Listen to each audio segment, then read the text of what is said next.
Bienvenue les amis sur la meilleure chaîne d'essais d'armes. Je m'appelle Paul Lefebvre et aujourd'hui je vous présente un Coltman des années 80.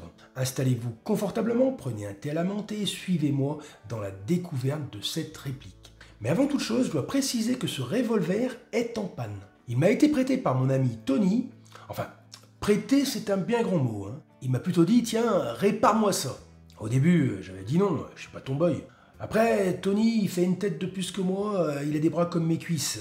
Alors bon, vous me connaissez, j'ai une fierté, mais l'instinct de survie était plus fort. J'ai alors accepté sa proposition. Et dans cette vidéo, on va réparer cette merde. Allez, l'essai du Colt Coltman des années 80, eh ben c'est parti. Alors voici ce revolver.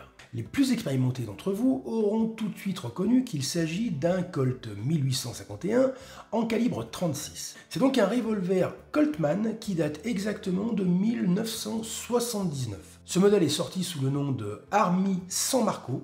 Je trouve qu'il a des gravures assez sympathiques. On sent que l'arme a vécu, mais c'est pas forcément pour me déplaire quand même. On voit clairement que c'est pas un revolver sorti du carton il y a moins de 2 ans par exemple. Déjà, vous remarquerez qu'il est indiqué Made in Italy. Et ici, vous avez l'inscription de la marque Coltman. Et sous la crosse, vous avez le poinçon Pieta. Alors, qu'est-ce que c'est que ça? La marque, c'est un Coltman, mais il y a le poinçon Pieta.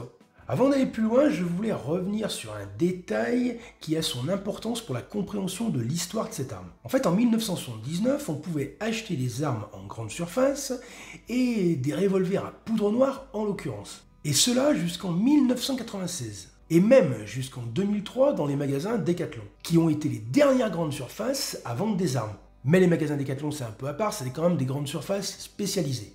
Et en 1979, on trouvait donc ce Coltman chez Mammouth. Et Coltman était la sous-marque de Pieta pour les grandes surfaces. J'imagine qu'ils ont fait 2 marques pour éviter de faire trop concurrence aux armuriers. Ce revolver a alors peut-être été acheté en même temps qu'un paquet de pâtes et de la crème épilatoire chez Mammouth. Ah, la vie était belle à l'époque, vous imaginez le truc? Chérie, je vais faire des courses, il te faut quelque chose? Ah, prends-moi 2 boîtes de sardines et un R15 en semi-auto. En quel calibre? Oh, prends-moi du 222, on aura le temps de voir venir. L'histoire semble insensée, mais pourtant techniquement possible à l'époque. Et oui, on a fait du chemin depuis. Bon, revenons sur ce revolver. Comme je vous l'ai dit en début de vidéo, il est en panne. Mais apparemment, ce serait pas vraiment grand-chose. Voici les symptômes. Premier problème, le chien ne se relève pas au maximum, mais seulement dans la position intermédiaire. Par contre, le barillet se bloque comme s'il était en position de tir, et non pas dans la position intermédiaire où le barillet devrait être libre. Le deuxième problème, qui est beaucoup moins grave à mon sens, est que lorsqu'on fait tourner le barillet en relevant le chien, le barillet ne tourne pas si le canon est légèrement relevé. Ce symptôme révèle la rupture du ressort de doigt de rotation du barillet. Ce type de panne, j'ai l'habitude, c'est vraiment pas compliqué à réparer. Allez, on passe au démontage et on va essayer de régler ces 2 problèmes. La clavette est impossible à démonter en tapant avec le manche d'un tournevis comme je fais d'habitude. J'ai dû utiliser ma technique avec le petit jet en alu en posant l'arme sur 2 chevrons et en tapant dessus au marteau. Pour ceux qui veulent voir cette technique dans le détail, allez voir la vidéo sur le Colt Marshall. Maintenant, à ce stade, on voit clairement le problème. On voit que c'est le ressort du doigt de rotation du barillet qui est cassé. Parce que dans cette position, le doigt devrait apparaître ici, et on ne le voit pas. Car la carcasse est relevée vers le haut et le doigt tombe dans le fond du logement parce que justement, il n'y a pas de ressort pour le ramener vers l'avant. Et si on met la carcasse vers le bas, on voit le doigt sortir. Regardez, en le poussant avec un tournevis, il rentre, et ça c'est pas normal. Du coup, c'est clair que le problème de rotation du barillet vient tout simplement de là. Allez, on démonte.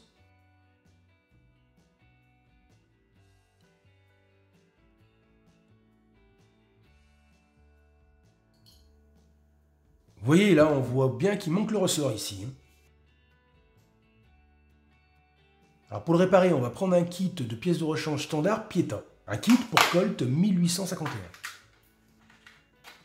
Et c'est cette pièce-là qui nous intéresse.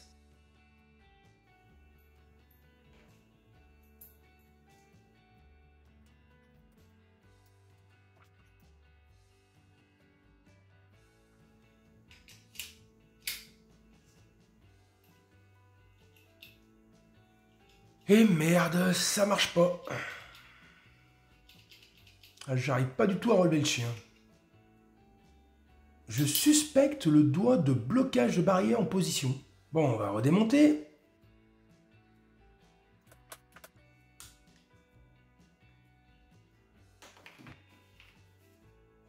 Là, je viens de retirer le ressort du doigt de blocage du barillet. Donc le doigt de blocage du barillet va rester en bas et il n'aura plus aucune incidence sur le fonctionnement. Et je vais voir si ça fonctionne sans doigt de blocage. Ben ouais, là ça marche. Allez, on remplace le doigt de blocage. Le doigt de blocage me paraît tout bizarre, hein. Apparemment, il a été pas mal meulé et pas mal modifié. On récupère le doigt neuf dans le kit. Regardez-moi ça, le neuf et l'origine n'ont pas du tout le même aspect. On voit bien la différence, hein. Ici, les décrochements ne sont pas les mêmes. Les bossages n'ont pas du tout la même forme. Non, c'est clair, ces deux pièces semblent vraiment très différentes, hein. Est-ce que la pièce neuve pourra vraiment se monter en lieu et place? J'ai un gros doute, hein. Ah ben, on va essayer tout remonter avec cette pièce neuve.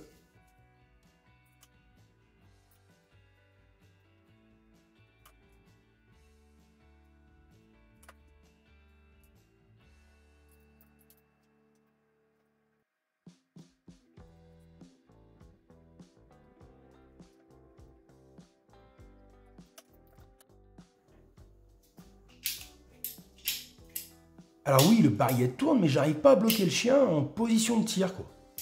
Le chien, ben, j'arrive pas à le bloquer en l'air. La merdasse, quoi. Bon ben, on redémonte, hein.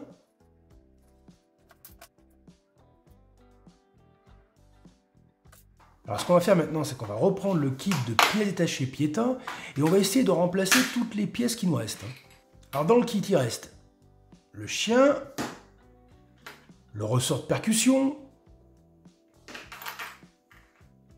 le ressort de doigt de position du barillet et la détente.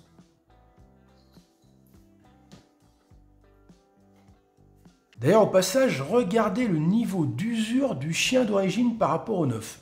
Sincèrement, j'avais jamais vu ça, même sur des revolvers anciens qui avaient beaucoup tiré. Il y a une empreinte des cheminées de dingue. Ouais, c'est clair, il a eu une vie avant. Et puis regardez la différence de gueule des détentes. Elles ont tout simplement rien à voir, quoi. Allez, ben, on remplace toutes ces pièces.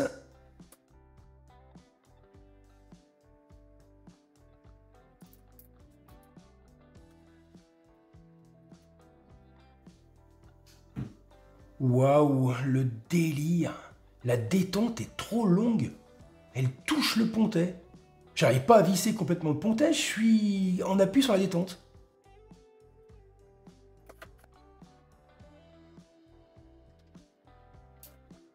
Bah ouais, regardez, la neuve est beaucoup plus longue.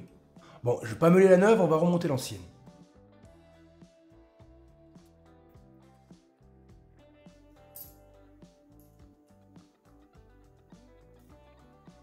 Aïe aïe aïe. Le nouveau ressort rentre pas, il est trop long. Putain, il n'y a pas une cote qui est pareille, quoi. Eh ben, on va le réduire à la meuleuse, hein. Allez, c'est parti pour la meuleuse. Alors voilà, j'ai enlevé à la meuleuse quelques millimètres sur la longueur du ressort de percussion. On va essayer de remonter ça. Là, c'est bon, ça passe impeccable. Maintenant, tout marche. Sauf le chien qui n'a qu'une seule position et c'est la position intermédiaire, il va pas à fond. On va quand même essayer l'arme avec des amorces pour voir si elle pète. Waouh, la vache, le décalage.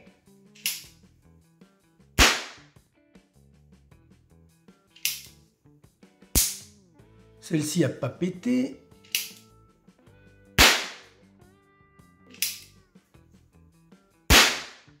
Bon, ça marche, mais c'est pas extraordinaire, on va dire, hein. Alors si on fait le topo de ce qu'on a fait sur cette arme, on a changé le chien, le ressort de percussion en le modifiant, le doigt de rotation du barillet, le doigt de maintien de position du barillet. Là bon, la détente on n'a pas pu. Le ressort de doigt de position du barillet. Voilà, on a changé 5 pièces. Mais on a toujours le problème du chien qui a qu'une seule position et qui ne vient pas au maximum de sa course. On peut le mettre que dans la position intermédiaire. C'est d'ailleurs pour ça que les percussions des amorces ne sont pas terribles, hein. Alors que si on regarde sur un autre Colt, on voit clairement que le chien est dans sa position maximale puisqu'on est contre la carcasse. Alors que sur le Coltman, on n'est pas du tout aussi loin, hein. Eh ben, on redémonte. J'ai vraiment envie de régler ce problème. Alors déjà parce que j'ai pas envie de me faire taper par Tony, mais aussi parce que j'ai vraiment envie de comprendre ce truc. Par contre, avant d'aller plus loin, je voulais regarder un petit truc. À ce stade du démontage, j'arrive à faire aller le chien au maximum. Puisque là, le chien comprime le ressort contre la carcasse. C'est impossible d'aller plus loin. Par contre, là ce que je vais faire, je veux remonter la crosse pour voir réellement jusqu'où il arrive le chien. Bah oui, le chien est bien dans la deuxième position, dans sa position maximum. Attendez, c'est quoi cette histoire là? Vache, il y a aussi le cran intermédiaire. Là, tout marche, là. C'est le barillet qui poserait problème. Attendez, je vais remonter le barillet. Et oui, en maintenant le barillet en appui contre la carcasse, le chien se bloque dans la première position. J'ai compris d'où vient le problème. C'est le doigt de rotation du barillet qui est trop encombrant. Le doigt que vous voyez ici, qui doit être trop long. Allez, on redémonte.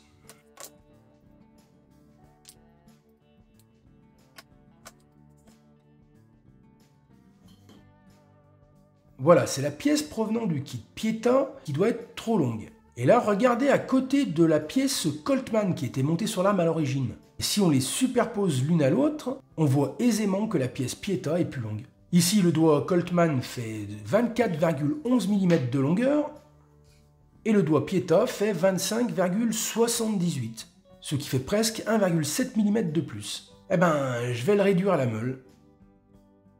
Alors voilà, je viens de le réduire à la meule.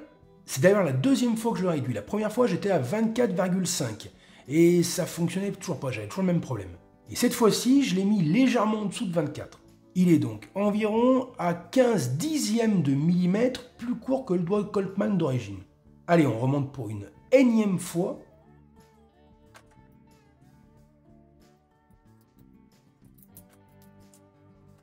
Allez, on va tenter. Yes! Oh putain! Oh! La vache! Enfin, j'en vois le bout. Je finis de remonter et cette fois-ci, c'est pour la dernière fois. Et voilà, impeccable. Il y a bien les deux positions de chien et il arrive bien complètement contre la carcasse en deuxième position. Par contre, il reste encore un petit problème, c'est un problème qu'on retrouve assez fréquemment sur les revolvers poudre noire, le problème d'indexation du barillet lorsque le chien est armé lentement. Regardez, je l'arme lentement et le barillet ne se met pas parfaitement dans sa position. Il est un petit peu décalé. C'est un problème classique d'indexation. Après, il suffit d'armer d'un coup sec et plus aucun problème, ça marche nickel. Mais un revolver qui a un très bon ajustement mécanique n'aura aucun problème d'indexation, même en armant le chien très lentement. Maintenant, il ne reste plus qu'à aller le tester au stand. Allez, c'est parti! Avant de poursuivre, permettez-moi de vous présenter très rapidement mon partenaire pour cette vidéo sur le Coltman. C'est l'armurerie Western Gun. L'armurerie référence en matière d'armes à poudre noire. Il possède une quantité de références vraiment impressionnante, sûrement parmi les plus importantes du marché en ce qui concerne la poudre noire. D'ailleurs, si vous cherchez un revolver qui ressemble au Coltman que je vous présente aujourd'hui, vous pouvez vous diriger vers celui-ci, qui est un Colt 1851 Pieta en calibre 36 avec carcasse laiton. Et ces gravures sont assez proches de ce qu'on a sur le Coltman. Et même s'il n'est pas forcément en stock, chez Western Gun, il y a un vrai suivi des produits qui sont sur commande. Si vous êtes intéressé par une référence qui n'est pas en stock, vous pouvez alors rentrer en contact avec le service commercial de Western Gun qui vous précisera les délais d'approvisionnement du produit demandé. Je rappelle que je touche aucune commission sur les ventes des produits, je bénéficie seulement de la fourniture de matériel pour réaliser les vidéos que je vous présente. Cependant, vous pouvez rajouter dans les commentaires de votre commande que vous faites partie de la communauté Paul Lefebvre, ce qui donnera le poids de la communauté à votre commande. Un grand merci pour l'attention que vous avez apportée au message pour mon partenaire. On retourne tout de suite à la vidéo.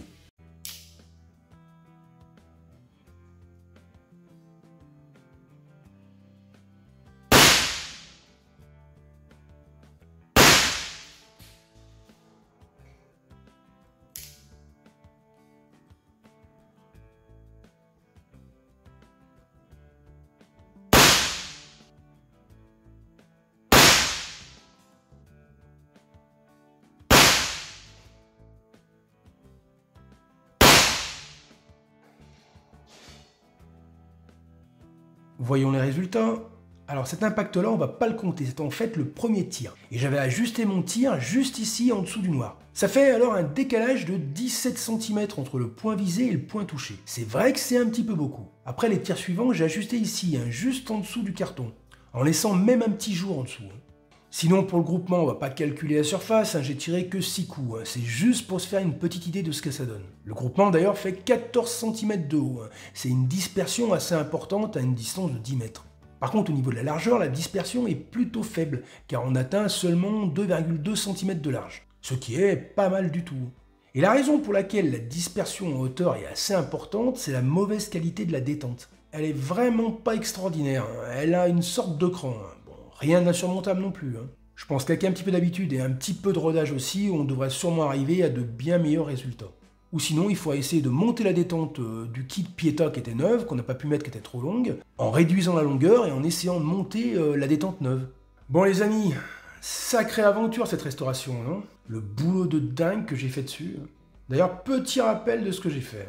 Je suis allé recompter le nombre de démontages que j'ai fait pour régler tous les problèmes. J'en ai fait 7. Et j'ai remplacé 5 pièces internes, en étant obligé de modifier la longueur du ressort de percussion et aussi la longueur du doigt de rotation de barillet. C'est un truc de fou, j'avais jamais bossé autant sur un revolver poudre noire. C'est clair que c'est pas Tony tout seul qui aurait pu faire ça. Ouais, car Tony est handicapé, ce pauvre homme. Ouais, il a 2 mains gauches, quoi. Non, m'arrive-vous pas, c'est un vrai handicap. D'ailleurs, c'est super visible, parce que sur la main droite, il a même le pouce qui est à gauche. Non, c'est un vrai bordel. Non, mais j'aurais fait une bonne action comme ça. Par contre, Tony, maintenant tu me dois une faveur. À l'occasion, j'espère bien que tu me renverras l'ascenseur. Si un jour j'ai besoin d'un rein ou d'un truc comme ça, j'espère bien que je pourrai compter sur toi. Allez, on passe à la conclusion. Déjà, un point important, j'ai eu aucun incident de tir. J'ai même eu que des départs super francs. Non, vraiment, il a bien fonctionné. D'ailleurs, le problème d'indexation de tir ne s'est pas fait ressentir pendant la séance, alors même que j'armais le chien assez lentement. Et maintenant, je n'ai plus aucun problème, même si j'arme lentement. Il fallait seulement une petite période de rodage, voilà tout. Mais s'il y a un point important à retenir, c'est lorsqu'on fait une réparation d'un revolver à poudre noire, on est sûr d'une chose, c'est d'où on part. Pour le reste, c'est qu'une fois qu'on l'a fait, qu'on le sait. Même pour une réparation qui paraît relativement simple au départ, par exemple j'ai eu une panne récemment qui semblait clairement être liée au ressort de percussion, car les amorces percutaient très mal, mais ça n'avait absolument aucun rapport avec le ressort de percussion. C'était une pièce interne du mécanisme qui coinçait un peu juste avant la fin de la course du chien et qui amortissait la force de percussion. C'est vraiment subtil et voire même sournois des fois. C'est fou ces revolvers poudre noire. Le mécanisme est extrêmement simple et la résolution des problèmes peut être assez complexe. Et vous en avez eu une parfaite démonstration aujourd'hui. Sinon, pour revenir sur ce Coltman, qu'est-ce qu'on peut dire sinon que les codes des pièces sont pas mal changés depuis sa fabrication en 1979 ? C'est un revolver qui semble assez proche de ce qui se fait maintenant. Il n'y a pas de différence flagrante entre un revolver sorti aujourd'hui des lignes de production Pieta et celui-ci. Les gravures sont peut-être un petit peu plus fines maintenant, mais bon, ça fait pas une grosse différence non plus. Pour les plus nostalgiques, celui-ci aura un petit supplément d'âme par rapport à un neuf, mais chacun ses goûts. D'ailleurs, si ce modèle vous plaît, on le trouve encore chez Pieta, avec des gravures légèrement différentes, mais qui sont pas forcément moins jolies. Allez faire un petit tour sur Western Gun et vous verrez, je pense que vous pourrez trouver votre bonheur. Je voulais terminer par des remerciements à mon ami Tony pour le prêt de ce revolver qui m'a permis de réaliser cette vidéo assez intéressante. Et sur ce, je vous dis à très bientôt pour plein d'autres vidéos. Salut les amis! Putain, il va me défoncer avec une note comme ça, Tony. Et puis merde, j'ai mon intégrité, je suis pas manipulable comme ça. Après, il est cagoulé le mec, je vais peut-être lui arranger un peu la note.